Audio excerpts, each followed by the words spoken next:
selalu senang dan tenang karena saya tahu ajal saya sudah ditentukan oleh Tuhan saya. Maka tidak akan pernah bertambah sesaat dan tidak akan berkurang sesaat. Artinya kalau saya akan meninggal 60 tahun ya 60 tahun. Mau sehat, mau sakit, ya, mau kaya, mau miskin, sudah saatnya mati akan mati. Maka saya tidak perlu repot dengan itu. Saya tinggal mengisi hidup saya dengan kebaikan-kebaikan, tinggalkan keburukan, udah sampai ajal datang. Saya selalu senang dan tenang karena ajal saya sudah ditentukan oleh Tuhan saya, tidak akan bertambah saat dan tidak akan berkurang saat. Lalu yang kedua, ini saksi bahasan kita. Dia mengatakan saya selalu senang dan tenang karena rezeki saya tidak akan diambil oleh orang lain. Teman-teman sekalian, garis bawahi satu hal. Tidak ada dalam Islam namanya rezeki kita diambil oleh orang lain. Pernah waktu saya tabligh akbar di Surabaya dan membahas masalah materi kita tadi subuh, kenalilah Tuhanmu kau akan bahagia. Ada seorang pengusaha muda datang kepada saya dan berkata, Ustaz, saya bersama dengan beberapa teman-teman saya coba untuk melobi masuk ke dalam satu proyek. Dan di antara teman-teman saya bukan memuji diri, tapi saya orang yang paling baik ibadahnya di antara mereka. Artinya mereka masih sholat pun ya kalau disuruh, kalau saya masih menjaga sholat. Tapi anehnya Ustaz, pada saat proyek tersebut sudah didapatkan, teman-teman saya semua dapat kecuali saya nggak dapat. Gimana cara memahami ini?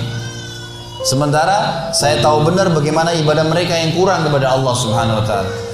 Lalu saya jawab, itu belum rezeki Anda. Itu aja jawabannya. Itu belum rezeki Anda. Kalau rezeki Anda pasti akan datang. Nggak akan kemana-mana itu kalau sudah rezekinya. Apalagi yang berhubungan dengan rezeki mutlak tadi yang saya jelaskan. Saya pernah teman-teman sekalian beli makanan. Saya sangat senang dengan makanan itu. Di Jawa Timur, di Surabaya tempat ada madu mongso, jadi manis, enak gitu. Saya sering beli kecil, ketan ya. Saya beli sekitar 50 biji kena kecil-kecil. Sering saya bawa dari Surabaya ke Jakarta. Saya sempat beli, kemudian saya sambil nunggu pesawat akan take off 1 jam lagi Surabaya ke Jakarta, saya taruh di lounge, lagi duduk sambil nunggu waktu, saya buka laptop sambil saya ngetik-ngetik ceramah. Karena asyiknya ngikutin ceramah, saya lagi edit, saya lagi perbaikin, terus dipanggil. Setelah itu 45 menit dipanggil, 5 menit kemudian dipanggil, suruh naik pesawat. Saya buru-buru matikan laptop, saya tutup lalu saya jalan. Saya lupa tuh kresek saya yang ada isinya makanan tadi. Saya ingatnya nanti setelah tiba di Bandara Jakarta. Perasaan tadi selain laptop ada yang saya pegang yang lain nih. Mana nih kreseknya? Oh, makanan saya ketinggalan. Tapi karena saya sudah tahu teorinya, ternyata memang madu mongso itu bukan rezeki saya. Rezekinya orang yang di situ. Pernah nggak teman-teman beli makanan kalau yang sudah punya anak kecil di rumah, beli makanan taruh di kulkas niatnya mau makan besok. Besok kita buka sudah dimakan. Ya, sering ya? Itu karena bukan rezeki Anda memang rezekinya dia gitu kan. Akan sampai kepada dia. Kalau yang sifatnya mutlak pasti sampai ke dia, bagaimanapun caranya akan sampai ke dia gitu. Jadi kita harus pahamin berhubungan dengan rezeki masalah ini. Jadi yakinlah tidak ada rezeki diambil oleh orang lain, tinggal bagaimana kita berusaha punya ilmu kalau ingin kembangkan dan dapat yang ikhtiar lebih banyak lagi, dan syukuri. Yang kedua teman-teman, kiat untuk menambah rezeki adalah infak, sedekah. Harus kita ubah nih satu kaidah kapitalis yang mengatakan menabung pangkal kaya. Maaf teman-teman yang suka nabung nih. Bukan saya larang nabung, bukan. Tapi dalam Islam bukan menabung pangkal kaya, tapi sedekah pangkal kaya. Nggak bisa ketemu antara nabung dengan sedekah, nggak bisa ketemu nih. Susah ketemunya. Karena sedekah disuruh keluarin, ini nabung disuruh simpan, gitu kan? Nggak bakal ketemu. Dalam Islam makin sering kita keluarkan di jalan Allah, makin terbuka tuh rezekinya. Ya, ini dalilnya banyak. Di antaranya hadis Bukhari, hadis Qudsi, di mana Allah Subhanahu wa taala berfirman, kata Nabi SAW, Allah berfirman, "Ya bna Adam, anfik alaih." Wahai anak Adam, berinfak dulu di jalanku, aku baru berinfak padamu. Sedekahin dulu, baru aku kasih kamu. Jadi ini kata kuncinya, makin sering keluarkan maka makin bagus. Makin bagus yang kita kasih, ya, makin sempurna balasan dari Allah. Coba renungi perkataan Urwah bin Zubair rahimahullah, seorang ulama tabi'in yang masyhur. Urwah bin Zubair ini ayahnya namanya Zubair bin Awam. Salah satu sahabat dari 10 orang yang jamin masuk surga. Anaknya namanya Urwah, ulama besar, gitu kan, dari tabi'in. Urwah mengatakan, janganlah seseorang di antara kalian memberikan untuk Allah, keluarkan di jalan Allah sedekah, sesuatu yang dia malu kalau dia berikan kepada pemimpin satu kaum. Begini maksudnya.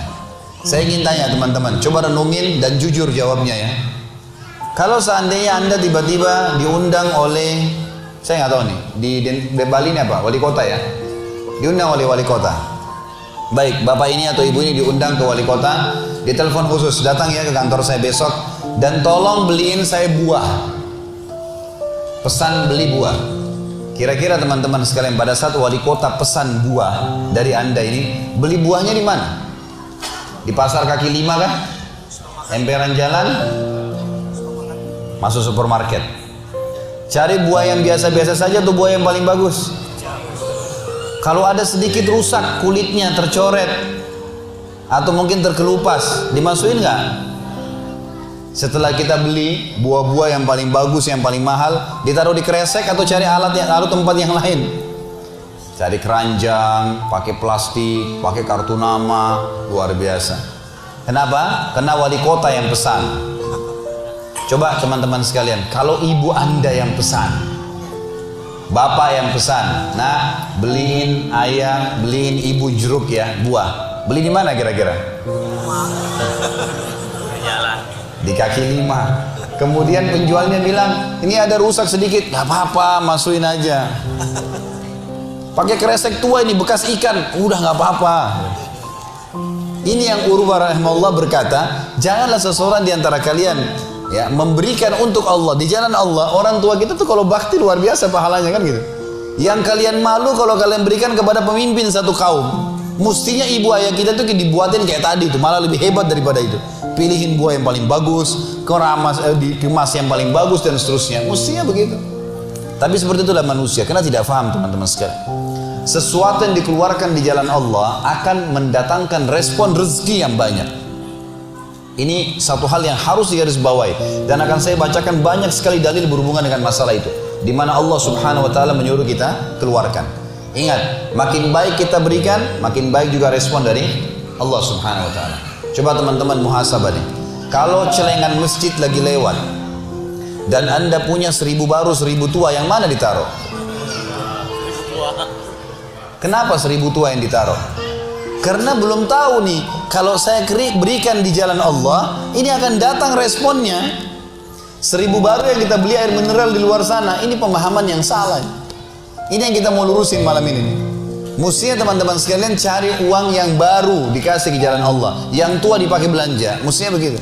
Karena makin baik kita berikan, maka makin baik responnya. Gitu kan? Makanya kata para ulama, siapa yang memberikan sesuatu yang baik pada Allah di jalan Allah, Allah akan balas dia dengan kebaikan. Saya akan angkat sebuah kisah teman-teman sekalian. Kisah seorang ulama tabi'in bernama Rabi' ibn Haytham rahimahullah. Rabi' ibn Haytham ini ulama yang sangat terkenal dengan kesolehannya, luar biasa kesolehannya orang ini. Jadi dia di akhir hidupnya, Rabi' ibn Haytham ini muridnya Abdullah bin Umar, muridnya Abu Musa al-Asy'ari, sahabat-sahabat yang mulia. Ini murid langsungnya, ulama tabi'in yang terkenal, Rabi' ibn Haytham. Rabi' ibn Haytham ini di akhir hidupnya sempat stroke setengah badan. Datanglah 2 orang muridnya bertamu ke rumahnya, dan ini termasuk adab yang baik. Kalau teman-teman mendapatkan seorang alim ulama dan memang dia bersedia bisa didatangin, kunjungin, minta nasihat, atau ketemu minta nasihat, atau ada di pengajiannya lah. Mereka datang mengatakan, begitu masuk, kebetulan stroke setengah badan, bagian kiri tubuhnya stroke ini. Ada 4 kejadian di rumahnya pada saat itu. Yang pertama, pada saat muridnya masuk, muridnya berkata, wahai imam, imam ini kiai, ustadz, wahai imam, apa rahasianya, kenapa anda ini bisa mengontrol lisan anda? Tidak seperti ulama-ulama yang lain, masih kadang-kadang ngobrol-ngobrol kosong. Anda ini betul-betul, Rabi' ibn Haytham terkenal kalau ngomong, nasihat, tanya kabar orang, gitu kan, Quran atau zikir, nggak ada yang lain. Ini itu saja 4 tuh dari lisannya, nggak ada yang lain, luar biasa. Kalau bukan nasihat orang, tanya kabarnya orang lain, gitu kan? Apa kebutuhan mereka? Kemudian berzikir atau baca Quran. Gitu. Ini masuk dalamnya zikir adalah doa. Maka dikatakan apa sih? Murid-muridnya bilang, apa rahasianya anda melakukan seperti ini? Dan ini saya sempat angkat di khutbah Jumat kita kemarin, potongan kisah ini. Maka Rabi' bin Haytham mengatakan, wahai murid-muridku, apakah kalian sampai sekarang masih ragu ada Tuhan namanya Allah? Dan kalian masih ragu di pundak kanan dan kiri kalian Allah telah letakkan malaikat yang akan mencatat amal baik dan amal buruk kalian. Dan pasti demi Allah akan dibacakan dan dihisapkan untuk kalian di sana, di akhirat nanti. Artinya saya bisa mengontrol lisan saya karena saya tahu Tuhan saya selalu melihat. Dan ada malaikat yang mengawasi, tidak pernah tidur nih, 24 jam terus mengawasi. Baik dicatat, buruk dicatat. Lalu kemudian muridnya mengatakan, baiklah kalau gitu, dapat ilmu. Kejadian pada saat itu teman-teman sekalian yang lain adalah, yang kedua, baru mau ngobrol sama murid-muridnya, tiba-tiba anaknya Rabi' bin Haytham keluar dari dapur, masuk ke ruang tamu pamit. Anak laki-lakinya lalu berkata, wahai ayahku, semoga Allah senantiasa menjaga anda. Ibu saya membuatkan untuk anda makanan namanya halwa pada zaman itu. Halwa ini Bapak Ibu sekalian makanan yang mahal. Bahannya susah, bahannya mahal, buatnya susah, lama diadon berjam-jam baru jadi. Dan ini dimakan oleh pejabat-pejabat gitu. Rabi' bin Haytham rahimahullah ini punya ciri khas. Mereka tidak pernah rewel. Di rumahnya dihidangkan makan apa sama istrinya, dimakan sama dia. Baik sekali orangnya. Udahlah, dunia dilaluin sama dia begitu saja. Maka anaknya datang dan mengatakan, wahai ayahku, ibuku membuatkan untuk anda halwa. Makanan yang mahal bahannya dan juga susah buatnya. Tapi anaknya bilang, ibu saya buat halwa buat anda. Ibu saya berharap anda memakannya. Anda memakannya. Gitu. Lalu kata Rabi' bin Haytham, baiklah, keluarkan aja. Dikeluarkanlah makanan tersebut. Lalu halwa ini dipotong-potong karena kue yang bagus dan cukup besar, di nampan besar dipotong-potong. Baru saja Rabi' bin Haytham mau memegang dengan tangan kanannya, karena sebelah kirinya sakit. Diambil sebelah kanan, kemudian dia kasih isyarat murid-muridnya untuk ambil juga. Baru mereka mau pegang, tiba-tiba pintu rumahnya ada yang ketuk. Diketuk.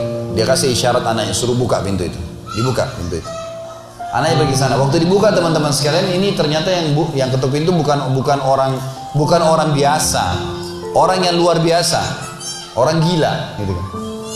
Jadi bukan orang yang peminta-minta biasa, orang yang luar biasa, orang yang selalu anggap ini udah deh, nggak usah dilayanin, nggak usah diajak ngomong, nggak usah diperhatikan, gitu kan. Orang gila ini ketuk pintu dengan pakaiannya yang lusuh, tidak pakai alas kaki, rambutnya berantakan, kasih isyarat minta makan. Rabi' bin Haytham rahimahullah tunjuk anaknya, suruh datang, angkat nih halwa, kasih orang gila itu. Halwa nih makanan yang mewah, kasih orang gila itu. Dibawa sama anaknya. Anaknya ini Rabi' bin Haytham waktu bawa piring itu, niatnya ingin memberikan ke orang gila satu potong, gitu kan. Begitu tiba depan pintu, orang gila lihat makanan enak, walaupun gila tahu juga nih makanan enak, gitu kan. Diambil sama dia piringnya. Diambil, dimakan semua. Dalam kisahnya dikatakan sampai air liurnya jatuh-jatuh di situ, dihabisin sama dia. Sudah habis teman-teman sekalian, apa yang terjadi? Orang gila nggak ngerti, dia nggak terima kasih, nggak apa, piringnya dilempar pergi. Anaknya Rabi' bin Haytham ini tahu nilainya makanan yang ibunya buat tadi. Diambil piring itu, ditutup pintunya, lalu dia kembali lagi. Kemudian dia bilang sama ayahnya, wahai ayahku, semoga Allah senantiasa menjaga anda. Sebelum saya lanjutkan kisah teman-teman sekalian, saya sarankan juga bahwa teman-teman di sini yang sudah punya anak, biasakan selalu menggunakan doa antara suami istri dengan anak. Itu penting sekali.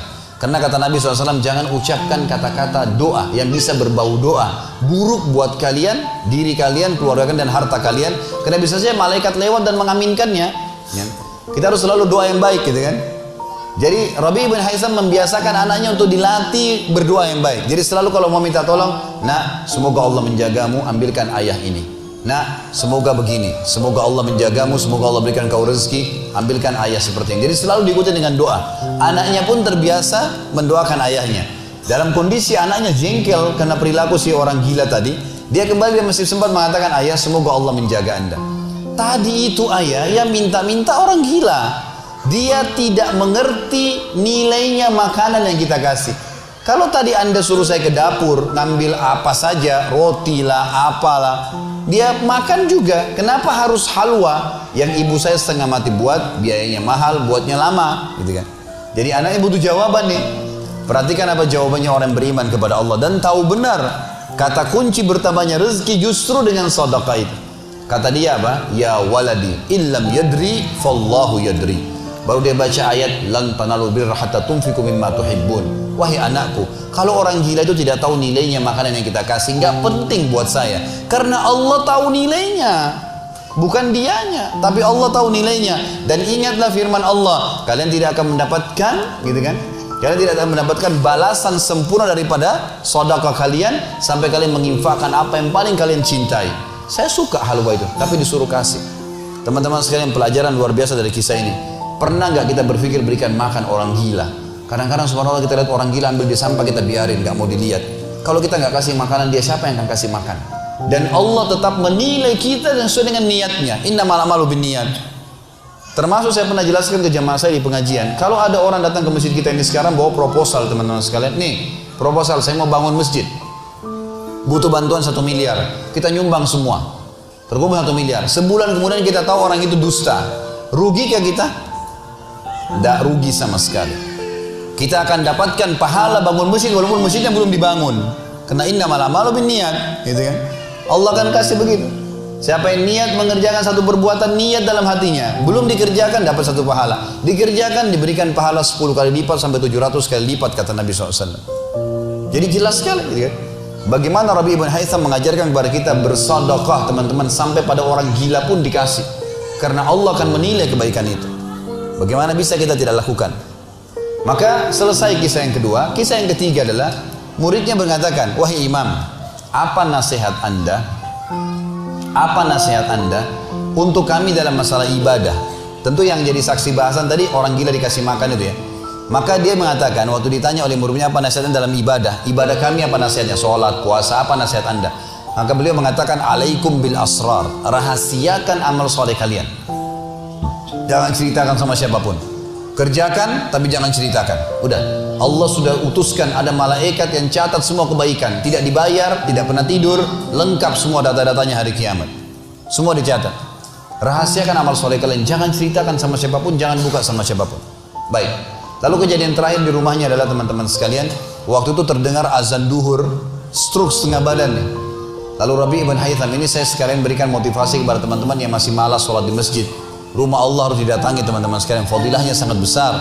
Kata Nabi SAW, setiap orang ke masjid, setiap langkahnya mengangkat derajatnya 1 langkah, yang 1 langkah mengampuni dosanya. Setiap ke masjid dapat 1 istana di surga, dan pulang dari masjid 1 istana lagi. Hadis sahih semua menjelaskan masalah ini, gitu kan? Belum fadilah sholat berjamaahnya, belum terbangun ukhuwah, belum dan seterusnya. Belum lagi hadis Nabi SAW, siapa yang tidak kehilangan takbiratul ihram pertama imam selama 40 hari, dia akan akan diselamatkan dari sifat kemunafikan. Banyak fadilahnya. Rabi bin Haytham rahimahullah stroke setengah badan, teman-teman sekalian. Lalu dia dengar azan duhur, dia kasih isyarat anaknya sudah tahu, suruh datang. Anaknya lalu menopang tubuhnya dia yang sebelah kanan, minta diantar ke masjid. Stroke setengah badan dan sudah sangat tua. Lalu muridnya bilang, saya lalu kemudian membantu menopang tubuhnya yang stroke, dan demi Allah untuk kami membawanya ke masjid, kakinya yang stroke terseret di tanah. Lalu saya bisikin di tengah jalan, imam, hai kiai, hai guru, anda kan punya rukhsah, punya keringanan, sholat aja di rumah. Stroke, tua, susah, gitu kan? Lebih baik sholat di rumah. Apa kata dia? Orang beriman tidak mengenal stroke kah, sakit keras kah, ibadah kepada Allah nggak terganggu nih. Kata dia, wahai muridku, aku mendengarkan dengan kupingku ini azan, hayya 'alas shalah, hayya 'alal falah, ayo salat, ayo mendapatkan kemenangan dari Allah, hanya melalui lisan muadzin saja. Karena semua muadzin sama mengucapkan, mau orang Afrika, mau orang Arab, mau orang Melayu, azannya sama, hayya 'alas shalah, hayya 'alal falah. Allah memanggil saya mengatakan, ayo sholat, pencipta langit dan bumi, ayo mendapatkan kemenangan. Lalu saya sholat di rumah saya, demi Allah saya akan datangi masjid walaupun saya merangkak. Luar biasa nih ya, keimanan membuat seseorang stroke pun bisa beribadah kepada Allah. Tapi dari kisah kita ya, dari 4 kejadian di rumah Rabi ibn Haytham adalah bagaimana dia bersedekah kepada orang fakir miskin tadi. Ada riwayat Bukhari yang lain, teman-teman sekalian, berbunyi, kata Nabi SAW, dulu di zaman Bani Israel ada 2 orang. Di zaman Bani Israel ada 2 orang. 2 orang ini bersahabat, dua-duanya punya kebun. Dua-duanya punya kebun. Kebun ini mereka lagi nunggu hujan, dan satu negeri itu belum turun hujan. Tiba-tiba si A sama si B. Si A ini melihat ada awan, kata Nabi SAW, lewat di atas kebunnya. Dan terdengar suara dari awan itu berkata, turunkanlah hujan di kebunnya fulan. kebun temannya dia di sebelah. Maka dia bilang, kata Nabi SAW, orang ini pun mengikuti awan tersebut. Ternyata betul, awan itu menggumpul semuanya di atas kebun temannya, hujan. Tapi cuma kebun temannya, yang lain gak kena hujan. Maka Nabi SAW mengatakan, dia pun bertanya pada temannya, apa yang kamu lakukan dengan kebunmu? Sampai di musim panas seperti ini pun Allah masih menurunkan hujan untuk kebunmu saja. Apa yang dia bilang? Dia bilang, saya membagi keuntungan dari usaha saya ini menjadi 3. Keuntungannya bukan modal. Sepertiganya saya infakkan di jalan Allah, langsung saya keluarkan. Sepertiganya lagi saya tambahkan ke modal. Sepertiganya lagi saya gunakan untuk keperluan keluarga saya. Jadi ternyata teman-teman sekalian, sedekah itu betul-betul sangat luar biasa. Membuka pintu rezeki. Jadi makin dikeluarkan, makin royal, makin datang.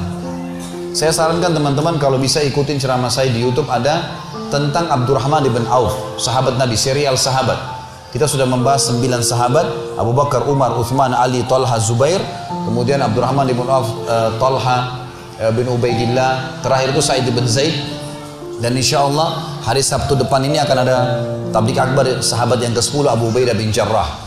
Abdurrahman bin Auf, salah satu sifat ciri khasnya, semua sahabat suka bersedekah, tapi Abdurrahman ini luar biasa dalam sedekah, luar biasa. Beliau pernah kedatangan keuntungan 1 peti emas di satu malam, gak bisa tidur, gelisah. Istrinya tanya, kenapa Abdurrahman?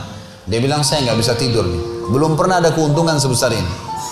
Kata istrinya, lalu apa keinginan? Dia bilang, saya ingin keluarkan jalan Allah, saya gak mau simpan di rumah saya malam ini. Gak mau nabung. Kalau kita subhanallah baru untung 1 juta sudah antri sejam di bank, gitu kan. Ini nggak mau nabung, keluarin malam ini, sedekahin semua untuk fakir miskin. Gitu. Istrinya juga salehah, nggak seperti sebagian muslimah. Maaf, saya nggak singgung muslimah di belakang sana. Tapi ada orang begitu, suaminya dapat untung, sebelum disedekahin, sebelum kasih orang tuanya, sebentar dulu, jatah saya mana? Gitu. Ini enggak, istrinya mengatakan sedekahin. Ayo kita sama-sama. Dibungkuslah emas-emas itu, koin-koin emas, dirham emas itu, kemudian dibagiin, habis. Subhanallah, karena ikhlasnya mensedekahkan semua keuntungan malam itu, besok dalam riwayat saya dikatakan datang 2 peti keuntungan dengan produk yang sama. 2 peti emas dikeluarin sama Abdurrahman, 2 peti emas. Hari ketiga datang 3 peti keuntungan, dikeluarkan hari keempat datang 4 peti, begitu terus sampai Abdurrahman memiliki sebuah gudang penuh dengan emas. Waktu Abdurrahman radhiyallahu anhu meninggal dunia, waktu mau dibagi warisannya, itu emas-emasnya saking sudah ditumpuk-tumpuk sampai melengket satu sama yang lain. Waktu mau dipisahin, dibagi, itu harus pakai kampak. Dan yang mengkampak itu tangannya sampai memar, luka. Saking banyaknya. Selalu sedekah. Setiap hari beli 33 budak dibebasin. Setiap hari beli budak bebasin. Setiap hari datangkan 30 kafilah, ya 30 ekor unta untuk diparkir, ditaruh di tengah-tengah jalan, di tengah-tengah jalan Madinah. Lalu pegawainya berteriak, Abdurrahman membagi-bagi buat kalian, silakan, semua ambil kebutuhannya. Luar biasa gitu. Kita subhanallah kadang-kadang bersedekah, kalau orang datang itu pun masih perhitungan, gitu kan. Ini enggak sengaja cari orang yang butuh lalu dikasih. Maka lihat bagaimana mereka memahami tentang masalah sedekah ini, teman-teman sekalian. Dalam hadisnya dikatakan shadaqatu tudfi'u ghadabur rahman. Sedekah itu bisa meredam murkanya Allah. Keluarin, jangan ragu dengan masalah sedekah itu. Karena itu kata kunci datangnya rezeki. Mari kita dengarkan ayatnya. Yang pertama adalah surah Al-Baqarah, surah nomor 2 ayat 254. Allah Subhanahu wa taala berfirman, Al-Baqarah 254, A'udzu billahi minasyaitonir rajim. Ya ayyuhalladzina amanu, hai orang-orang yang telah beriman pada Allah, anfiku, keluarkan mimma razaqnakum, dari apa yang telah kami berikan untuk kalian rezeki, min qabli an ya'ti yaumun la bay'un fihi wala khullatun wala syafa'ah wal kafiruna humudz zalimun. Sebelum datang hari nanti kalian menyesal, nggak ada lagi hari transaksi, nggak ada lagi kasih sayang, tidak ada lagi pertolongan hari kiamat. Teman-teman sekalian, maaf, kalau anda punya rezeki banyak di rekening, Masya Allah, bagus. Tapi usahakan selalu ada sedekahnya. Karena kalau kita biarkan numpuk, kita cuma bangga di angka tulisan, di print bukunya, oh iya banyaknya, 2 miliar, 10 miliar. Kita cuma bangga dengan angka. Apa yang mau dibanggain? Pada saat antum meninggal, kalau antum tidak sedekahkan, teman-teman sekalian, tidak punya masjid yang dibangun, nggak punya kegiatan amal jariah, nggak pernah punya sesuatu buat dia infakkan sebenarnya, gitu kan? Maka pastikan orang seperti ini akan menyesal pada saat meninggal. Coba ya saya sedekahin dulu. Makanya kata Nabi SAW, Hartamu yang sebenarnya, harta yang kau sedekahkan selama kau hidup, itu harta sebenarnya. Dan harta yang bukan sebenarnya yang kau habiskan beli makanan dan pakaian, habis semua. Yang kau sedekahin. Seorang ulama salaf dulu pernah ditanya, setiap dia dapat keuntungan selalu sedekahin, dapat keuntungan selalu sedekahin, selalu sedekahin. Dipakai untuk kebutuhan keluarganya, sisanya sedekah, sisanya sedekah. Nggak ditabung sama dia, dihabisin. Maka pada saat ya ada teman-temannya kumpul di rumahnya lalu berkata, wahai fulan, apa kok nggak sayang hasil kerimatmu? Bukannya ditabung malah dikeluarin terus. Kok nggak sayang sama hartamu tuh? Kata dia apa? Justru saya sayang sama harta saya. Karena saya sayang jadi saya mau bawa harta saya sampai di akhirat.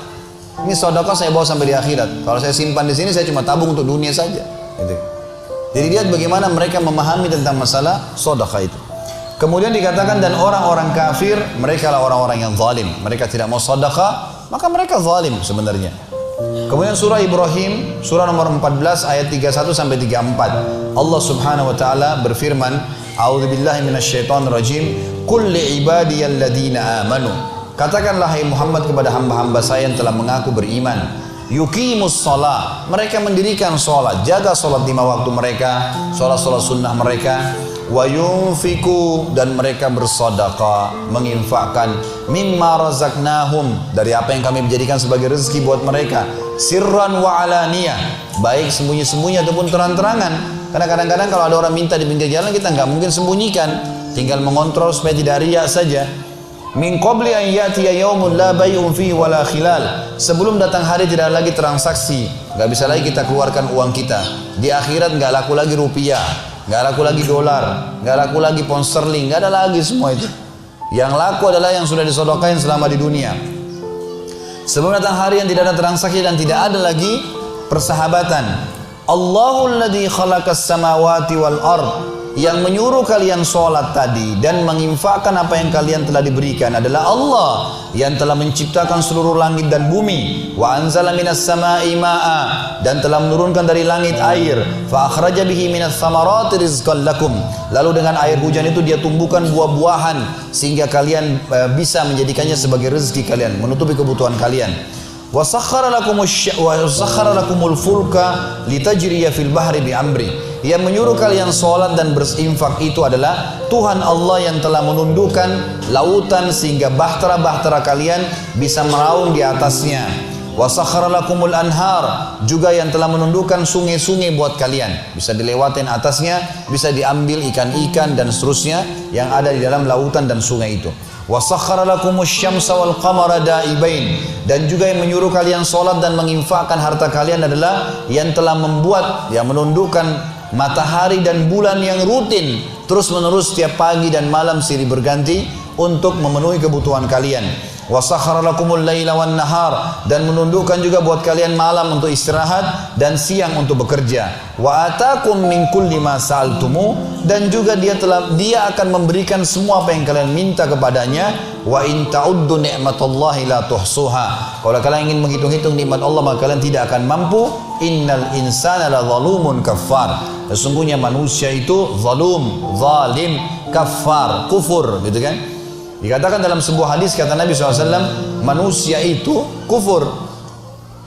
Kalau dia dikasih, ya, kalau Allah tahan rezekinya, maka dia terus menerus berdoa, terus menerus mengeluh, dan pada saat Allah kasih dia pelit untuk tidak keluarkan. Bagaimana bisa dia menganggap punya? Siapa di antara anda yang menganggap apa yang dia miliki sekarang punya dia? Mungkin kita semua mengatakan, oh ini rumah saya, ini mobil saya, ini punya saya, ini baju saya. Itu perkataan kita cuma simbolik di dunia. Buktinya pada saat kita meninggal, dibungkus dengan kain kafan, semewah apapun mobil tidak bakal ikut ke liang lahat, rumah tidak masuk liang lahat, nggak ada ceritanya. Kita masuk semua jadi warisan tuh.